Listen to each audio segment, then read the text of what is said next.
Hola a todos, bienvenidos a Enric Responde. Como siempre, darles las gracias por vuestras preguntas y, bueno, para poder llevar un poco de luz, de comprensión o otra forma de ver y entender nuestras experiencias en la vida.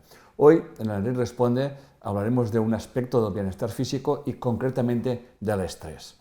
Bueno, y sin más dilación, vamos a la primera pregunta que nos dice: ¿de qué forma nos enferma el estrés? Bien, esa pregunta está muy condicionada en una creencia que es el estrés es malo. De hecho, el estrés no es ni bueno ni malo, es necesario, es un recurso de adaptación, por tanto biológico, porque si no tuviésemos estrés, realmente pues, no haríamos prácticamente nada. Lo importante es saber gestionar esos estados, vamos a llamarle disfuncionales, que les podemos llamar estrés, gestionarlos para darnos cuenta de que siempre tienen dos caminos donde se pueden manifestar, ¿no?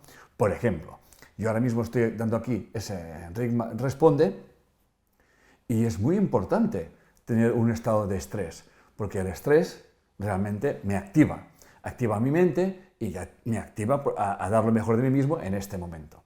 De hecho, hay unos estudios, creo recordar que es de la doctora McGonigal, que nos habla de la importancia de la percepción del estrés. Hizo un estudio, creo que con unos soldados norteamericanos, de cómo vivían diferentes aspectos del estrés, qué creencias que tenían en relación al estrés, y luego se vio que aquellos que veían el estrés como algo negativo, eso les afectaba a su salud, a su bienestar físico y a su bienestar mental.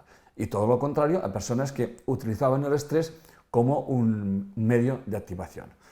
Cuando realmente viajamos a un lugar que no conocemos, una ciudad, pues se activa ese recurso biológico de adaptabilidad a la situación que estoy viviendo, porque no controlo el territorio, porque no sé muy bien dónde estoy y en qué dirección voy, etcétera, etcétera, etcétera. Y ese estrés activa todas mis sensaciones, toda mi percepción, me aguza el oído, la vista, el estado de atención, etcétera, para no perderme, por ejemplo, ¿no? Cuando uno se siente perdido, no sabe dónde ir, entra en un estrés y puede entrar hasta en pánico. Por lo tanto, cuando realmente, y una de las cosas, siguiendo con lo mismo, que te entra en pánico, te puede paralizar, porque cuando te paraliza, es una forma de no perderte.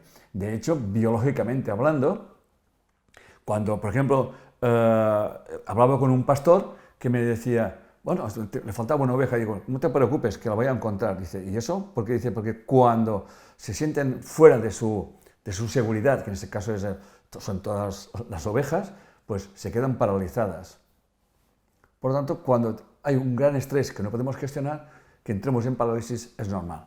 Pero tampoco hay que asustarse, porque al final la parálisis es, si me quedo parado, me van a encontrar.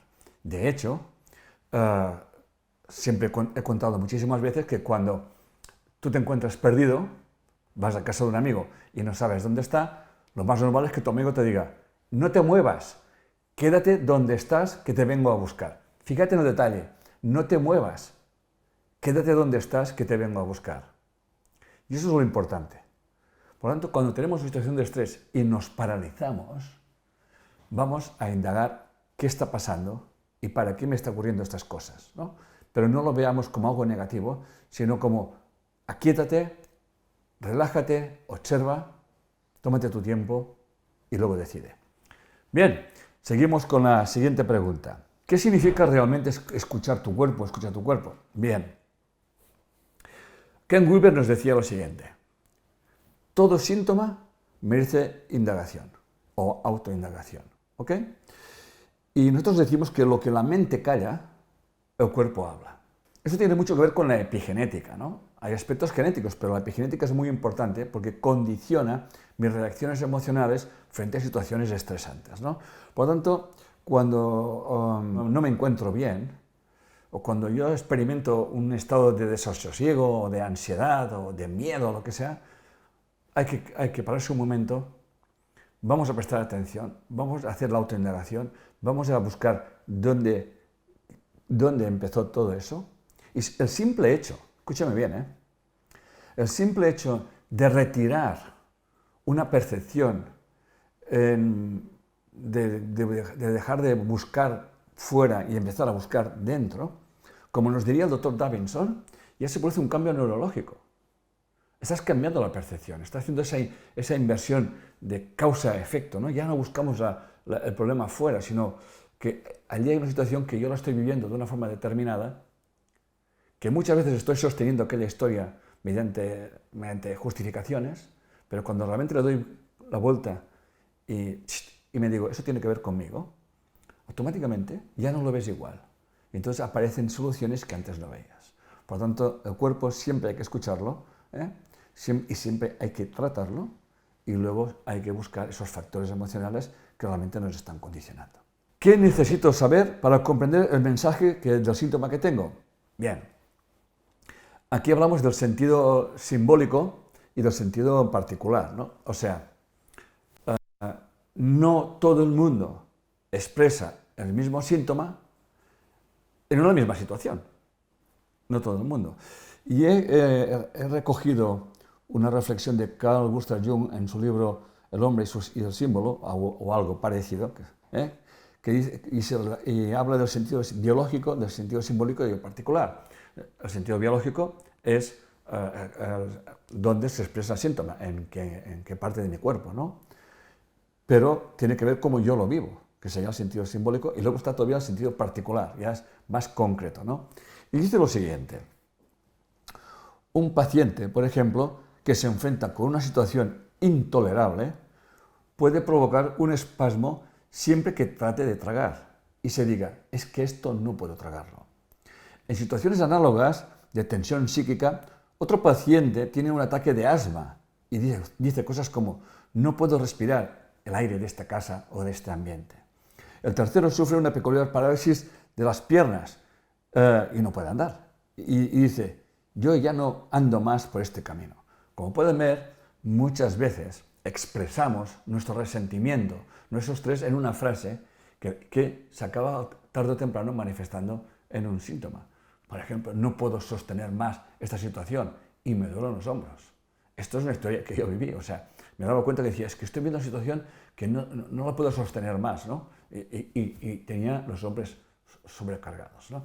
Por tanto, el síntoma, o sea, una misma situación, vista por diferentes personas, sosteniendo un estrés, sin darle salida ni comprensión, tarde o temprano se va a manifestar en el cuerpo, pero no tiene por qué manifestarse en el mismo sitio, sino como yo lo vivo, como yo lo percibo, con mis creencias, etcétera, etcétera, etcétera. El último, dice, si tuvieras que dar solo un consejo para mejorar la salud, ¿cuál sería? Me piden solamente un consejo.